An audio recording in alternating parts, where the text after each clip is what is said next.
Welcome to the Digital President Podcast. In today's episode, we're talking to marketers, entrepreneurs, and small business owners that want to get clients online, learn the value exchange so you can monetize the value you create in a way that aligns to your business objectives and life goals. I'm Michael Reese. And I'm Woods Davis. And this is the Digital President Podcast. We've cracked the code for generating customers online for every business model. In fact, we wrote the book on it. We've built multiple multi-million-dollar businesses in as little as 90 days. And the one truth that we discovered is the best business model is doing what you love and living your life by strategy. You truly can follow your passion and create the life of your dreams, as long as you have the right strategy. The value exchange. I remember when I first learned about what the value exchange really meant. I guess there's a lot of different meanings into it, but when I started to get an awareness that I had built a pretty decent business, a good multi-million-dollar business. It was very profitable, generated a lot of revenue.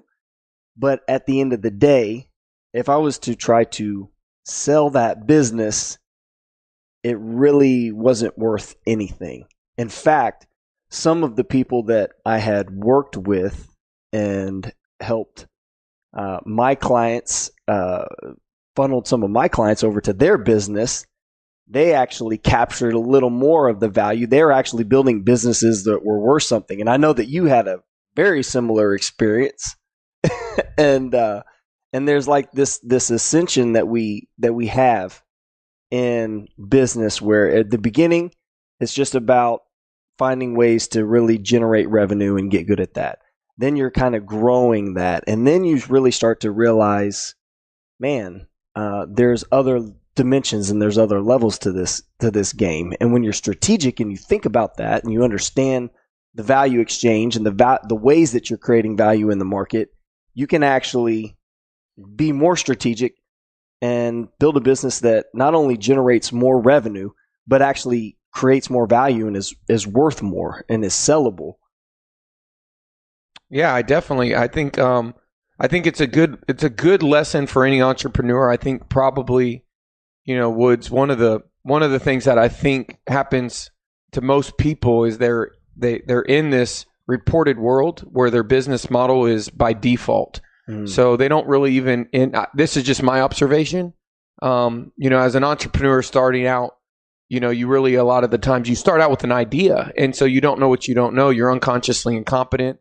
And it's not until somebody gives you that awareness that you don't even know. I mean, like, so many people are doing what they're doing, but if they really reverse engineered, they're caught up in this tactical, this is the way things are done. And it really, some people go 5 years, 10 years, their entire career of never really being open to even looking at anything else. Because, hey, let me tell you, first of all, I wish I knew the Jimmy Levine quote from the new, I forget what the name of the show is on, I think it's HBO on the go. You should go check it out. It's called, not the Misfits. Is it the Misfits or something like that? But it's Jimmy Levine and Dr. Dre. And my CFO, I actually was trying to get the words out, and he said the quote literally verbatim. I said, how did you know what I was going to say? And he was like, dude, when he said that reminded me of you. And what he was saying was, I've never had a fear of my ability to start from scratch. In fact, the mental model, Woods, that I use is I always ask myself, if I was going to start from scratch, would I do exactly what I'm doing right now? Because as you grow, you start to learn. And so, it's really, we don't get the fortunate ability to always begin with the end in mind. That is a cliche thing to do.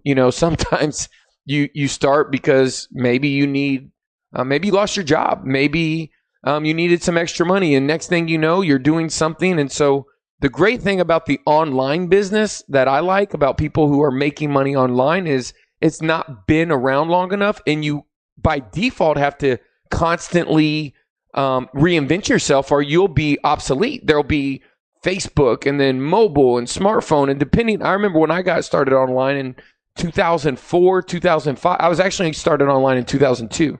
Actually lead generating online in 2003. I was doing offline to online, and no one told me about the business model, but I could tell you what I did learn. I learned how to get scalable, predictable lead generation for the business that I had that would be arguably a brick and mortar business, but it gave me a competitive advantage. So the whole dynamic has changed, and the value exchange, based upon, really at the core fundamental principle, it's understanding that no matter what you're doing right now, there are multiple ways that you can monetize an opportunity. And it does take thinking for a minute in a different perspective, because it's not about getting things done in your business. It's really getting the right things done in the right order. And so many people, again, they have a product. Maybe they have a hole in their product strategy. Maybe they have no upsell in their funnel. Maybe they have a product that's being offered this way but could be offered that way. And so I think what I think we should really talk about is really the things that we've observed with the clients that we worked with, some of the lessons and experiences. I know we both have many to share. I will tell you that my discovery, Michael Reese's discovery, happened about 4 years ago, maybe 5, where I was always, because of Jay Abraham, introduced to, I had different business models. I had done continuity programs, masterminds, coaching programs. I built several businesses. I had affiliate revenues coming in at 6 figures. I had sponsorship checks. I've had sponsors write me checks for $400,000. I've had JV partners on one deal pay me $1.4 million and give me $250,000 annually just for a relationship. In fact, I think I was telling you the other day, I probably made more money in the relationships I made at conferences. I thought I was doing good till I went to Silicon Valley. Basically, because they're starting with all that in mind. And especially when you start looking at technology companies and the value that's created, and you wonder why these companies can burn so much cash and things up front. It's because they have a strategy. They have a better business model, a better way to create value and capture more value net. Yeah. Well, the thing is that my discovery is that I went out there, and I will never forget, I'd never been there before. I wanted to go. I had the opportunity, was looking at merging with the company, and it was actually in February 2012. I was actually coming home from a mastermind trip, got a call from a guy who was a good friend, a JV relationship guy. I was actually driving to Oklahoma because I flew into DFW, and it was basically this company called Rent Juice. Rent Juice had a business model that allowed. Here's what happened: they had conquered the tip of spear.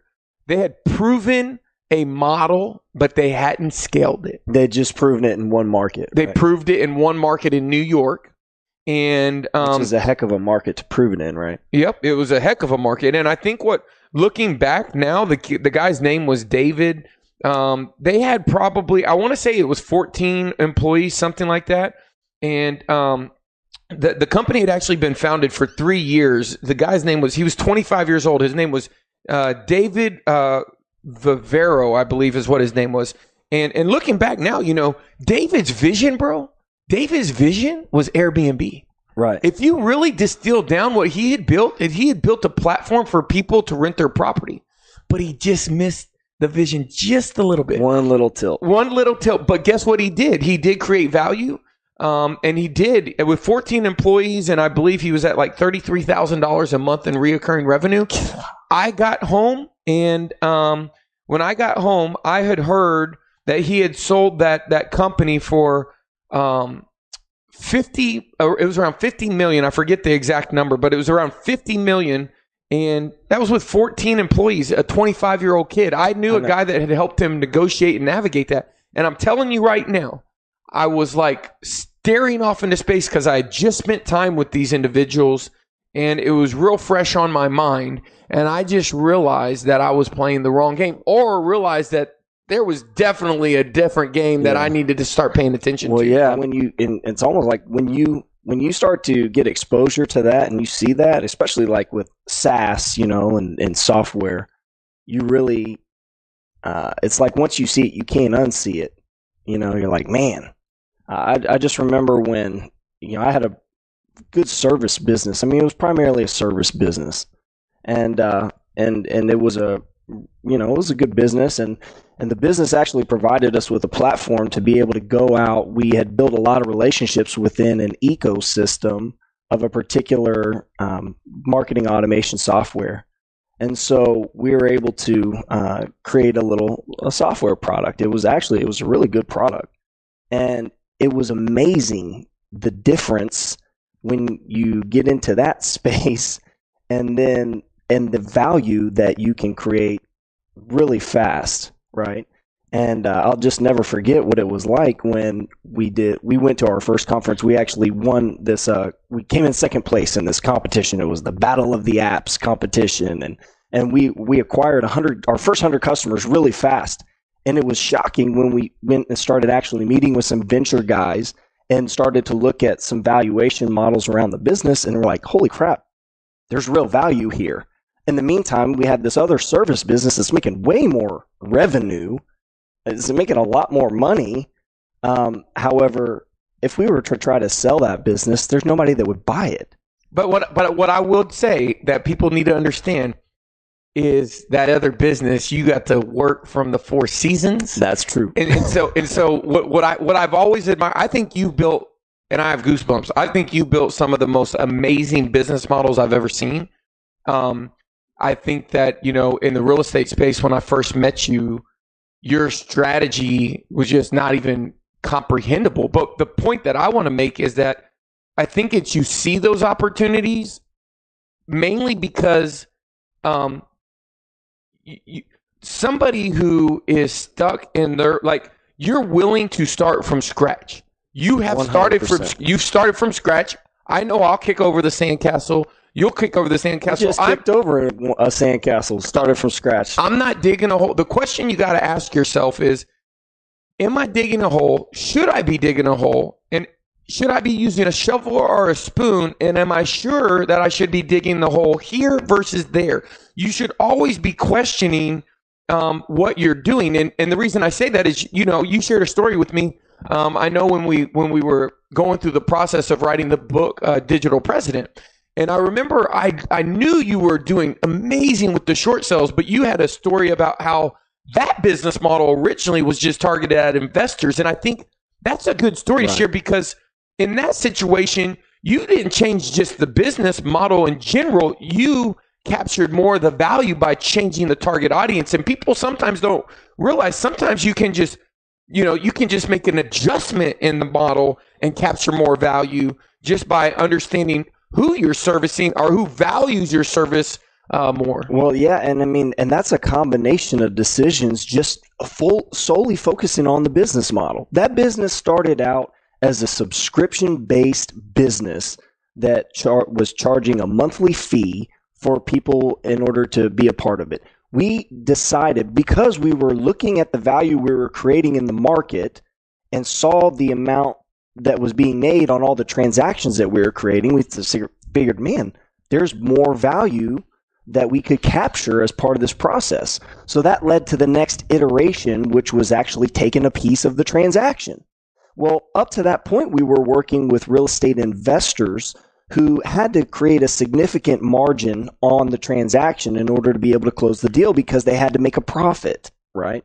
Well, as soon as we made that subtle shift in the business model to capture a piece of the transaction, the next problem came into focus very quickly, is that real estate investors didn't close on every transaction, because sometimes the discount wasn't deep enough in order for them to buy the property. And so it was like, wow, well, now we have a business model that's aligned to capturing value on transactions being closed. Maybe we start looking at working with real estate agents who are dealing with retail buyers, not investors, who could actually close more transactions. So it was just an ascension and an evolution of the business model. And I think for everybody who's listening, and banks know that. Yeah, absolutely. That was another thing, is that banks sell properties to people who are going to be owner occupied, because someone who's going to occupy a property is more willing, because their emotion, they might be buying that property because, the location to school, location to a family member, a multitude of reasons, but the value they're willing to exchange for that property is more significant than an investor. Therefore, you probably have more potential buyers, which also creates more demand, supply and demand. So it's a smarter play on the same opportunity where you're identifying homes that are below market and either providing them to an investor or providing them to an agent who now becomes a person on your side of the fence that's helping assure that the deal gets closed and willing to do a lot of the heavy lifting to help you. First of all, your reverse leverage. You have leverage in the marketplace because you have hundreds of agents out there that could potentially find that buyer for you. So I think that's brilliant. Well, and I think the point is to continually be looking at your business model. Continually, if your business model hasn't changed since, and you haven't but can I say captured one any thing? more value since you've been in business. I'm Michael Reese. That wasn't the brilliant thing in what you did. Digital just so you President know. I mean, no one knows the story, but what you did that was brilliant that hadn't been done business model. is fact you were actually monetizing built every other multiple person multi-million-dollar servicing businesses the real in as estate little as community 90 at the days. time. The one truth that we Especially, discovered let's just say with the best investor, business the model first scenario, doing what you love they weren't and living your life participating by in the strategy. transaction. Right. So the truly value can follow that your you passion captured was and create the life elastic of to your the dreams. sales price. As long as you It wasn't have fixed. the right Anytime strategy. you have a fixed value versus a variable value, I hate fixed value. If I can get paid more based upon a certain variable, meaning my value is not fixed. It is in direct proportion to the value I create for you. Right. Then that is a way better business model. And I think you nailing that is what nailed not only a front end revenue stream that was brilliantly laid out, but a back end. And I think if people, if we were doing this podcast and giving them a lesson on, some of the best business models in real estate, I definitely think you would have the gold medal there. Well, that flows back to you guys. I mean, I think about you. So the reason Michael and I even met each other was, we were both servicing the same industry, and we both had significant audiences and had pretty big businesses in that industry, in the real estate industry. And so we worked together through an affiliate relationship. I was actually Michael's number one affiliate. We drove a lot of traffic. That was kind of our specialty. And we sent a lot of clients over to Michael. Michael had a phenomenal coaching program, phenomenal products and services, and our clients got a lot of value from them. Now, one of the things that Michael did is, rather than just staying at the affiliate level, which is what the level that I was with a lot of other service providers in the industry. And so when we would send our clients over to use their products or services, we would get paid per new client that we created for them. So we would get we would get a commission. We get an affiliate commission, right?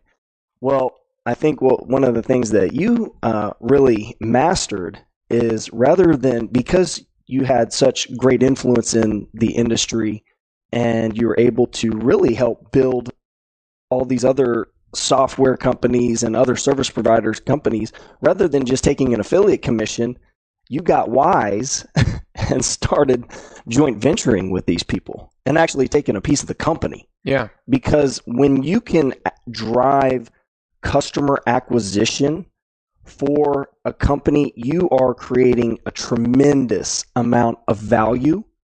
And so there's opportunity to go beyond just a joint or a affiliate opportunity and start joint venturing, start partnering, start really capturing the value that you create. Yeah, and there's a framework. I got two quick shares based upon what you just said. One was when I talked to Jay Abraham, who was a mentor, great friend. One day he told me to read the book Co-opetition. If you haven't read it, you should.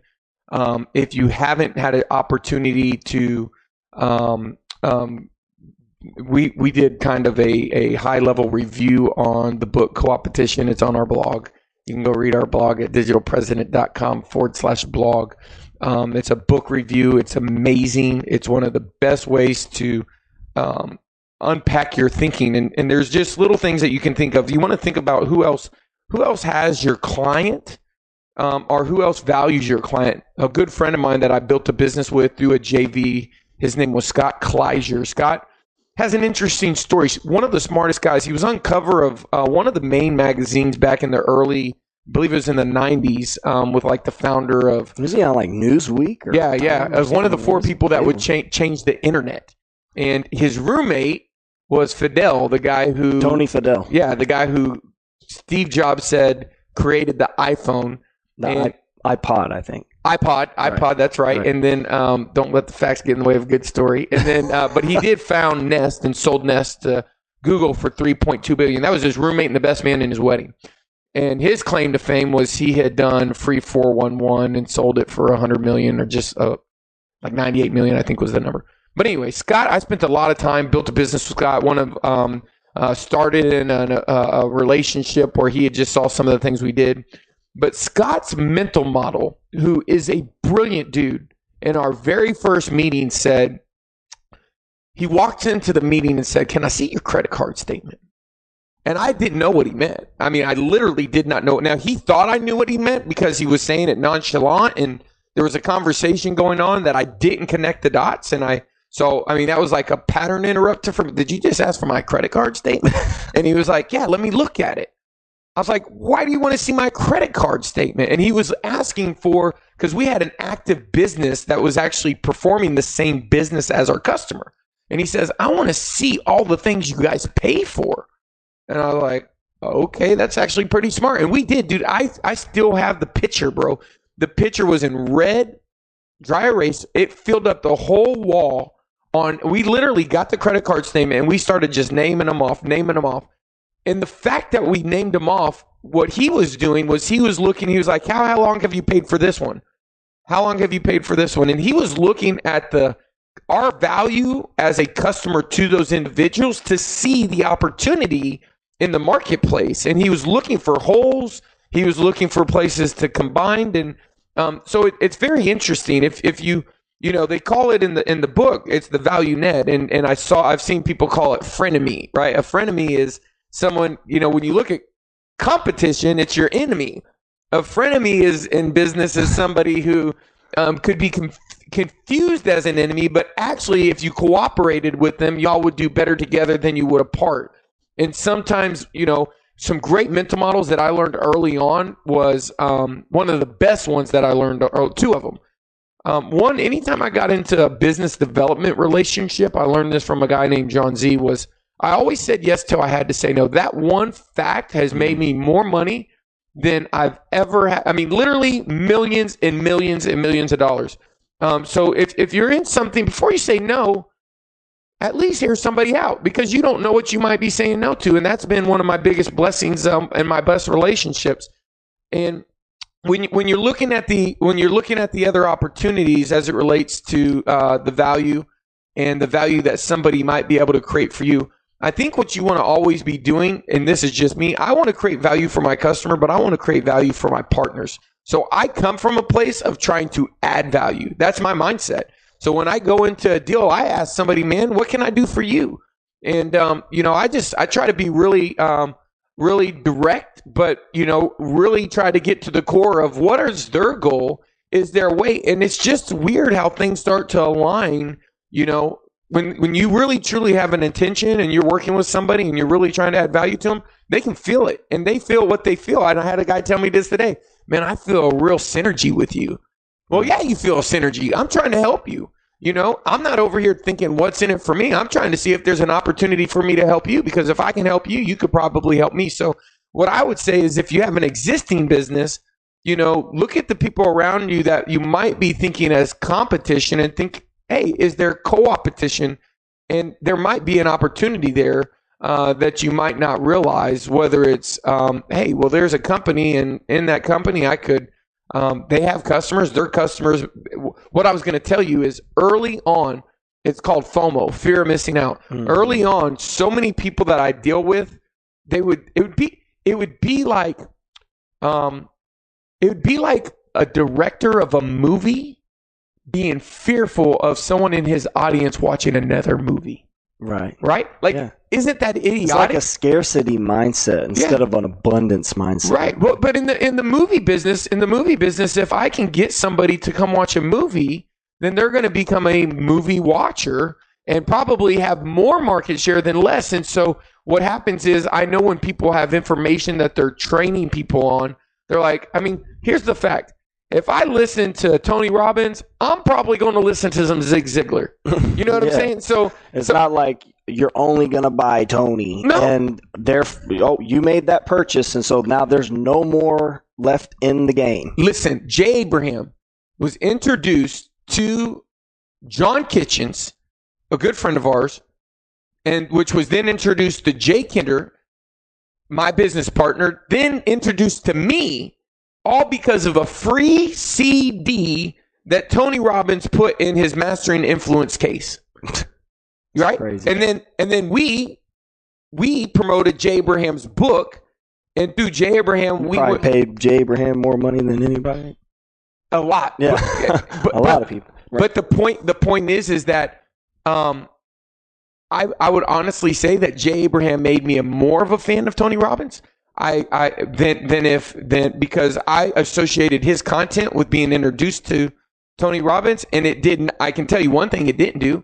I mean, I had a guy today asked me, "Hey man, are you going to go to the next date with Destiny?" You know, and I was like, "Are you going?" The point that I'm trying to make is, I'm talking about Tony Robbins now. So the fact that Tony Robbins put a Jay Abraham tape and I'm telling you about it, it just punctuates the point, is that when you're out there trying to create value by telling people about other things that are valuable, they're going to give you credit. So you just don't want to be in a mindset, in a value situation.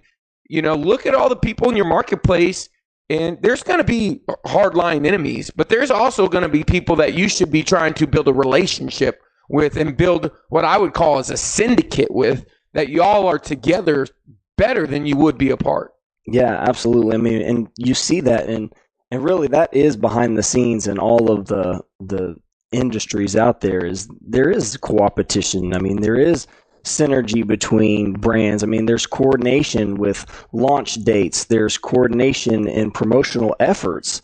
And when everybody's on the same team working together, I mean, you're just going to accomplish a lot more together than you can on your own. That reminds me of boxing and the UFC. Yeah, absolutely. So let me ask you a question, Woods.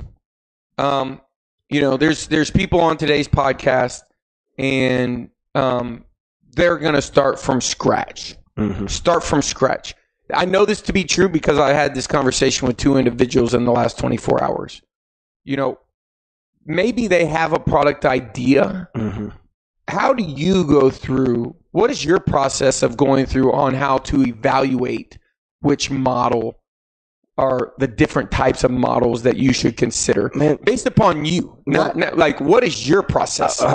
My process, number one, is it always starts with what my personal desire is for my life. We call it life by strategy.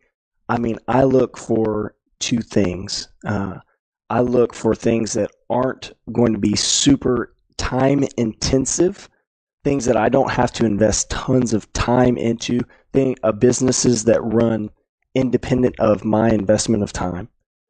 In other words, and I think this is really the point for me, things that are extremely high leverage. Okay, that's the underlying principles that I look for. So, and that's just me personally. Like, there might be people that want to that have a different vision for their life. Like me, I know that we can build businesses and buy businesses and take over businesses and operate businesses that we can invest time and energy into up front, and install systems in place up front that can then run without us. And that's the goal, and that's my personal goal. So it all starts with what you personally want, okay? And then it really does. It goes down to evaluating the model. I like things that have recurring revenue. I like to acquire a customer once, because I very much am. Obviously, I'm a marketing guy. I mean, that's my main thing, is marketing. That's kind of what I'm known for. So I like to be able to boil things down that can have a predictable customer acquisition strategy. I can get very clear on what that strategy is up front to acquire the customer, and then what that that model is for recurring revenue that I can monetize over time, because that is like it comes down to most of the businesses that I own or operate have recurring revenue models. It's just one of the ways it's just one of the best ways in order to capture value. Because again, I mean, going back to the book, Automatic Customer, right? I think Automatic Customer does a really good job of explaining the benefits of running a recurring revenue business model. You only have to acquire the customer once, okay? And so, I like recurring revenue business models, and then also too, I like models that are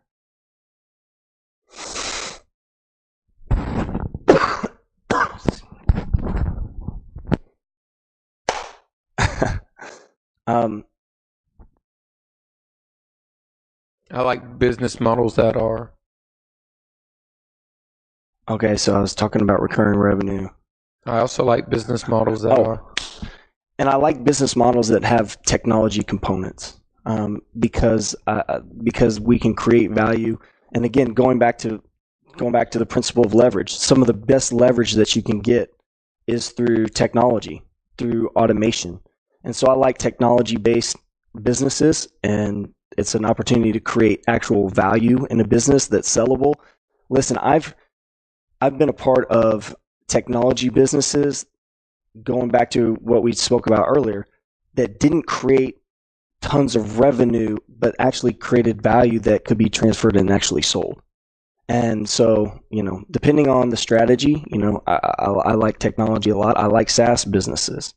And I like businesses that align to my core strengths. I like businesses where I can go in, make a difference. I can install the system in order to acquire the customer up front, have solid operators, solid operations, can deliver the promise to the client, and don't have to worry about back-end fulfillment, things that aren't really super heavy on back-end fulfillment. So but it goes back to personally what I want. And it goes back to what you want. I know what you like.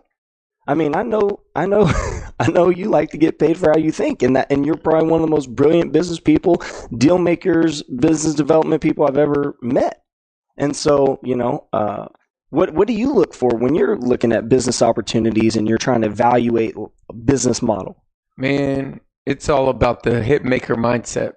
For me, I can do the adverse. It's funny when you asked that, I knew exactly. I've been in technology businesses. I've chased opportunity. Anytime that I can't generate a happy customer, I'm out. Yeah. Period. And so for me, the most important thing and this was learned. Don't get me wrong. I've done the I learned that lesson. I've done the short money thing on accident. I've had ideas that I thought were going to create value, but I was really good at selling. Mm-hmm. The first thing is I like meaningful work with meaningful relationships. So I tend to flow up to the higher end person that I can spend time with. That, to me, it's like my son.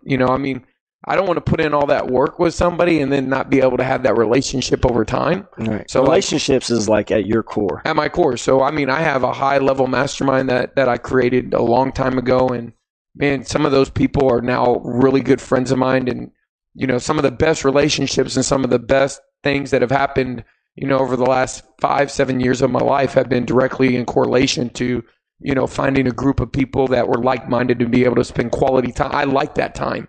But I like to get paid for my time. And right. So for me, it's, I like things with no tail, meaning I like when we meet, you have a problem. When you leave, the problem's solved. And then if we want to meet again about a new problem, we can meet again. But I like to solve problems. And I like to know that when we meet, that I know before we got there, if I had to offer you 100% double your money back guarantee, that I can do that. Because at the end of the day, you're going to now the great thing is if I am able to do that, and then I'm able to, by actually helping you, earn your trust and build a relationship and then become the person you come to for the next problem, I would love to have relationships or opportunities that I can refer you to that my JV partner pays me money for, because he doesn't have to pay to acquire you.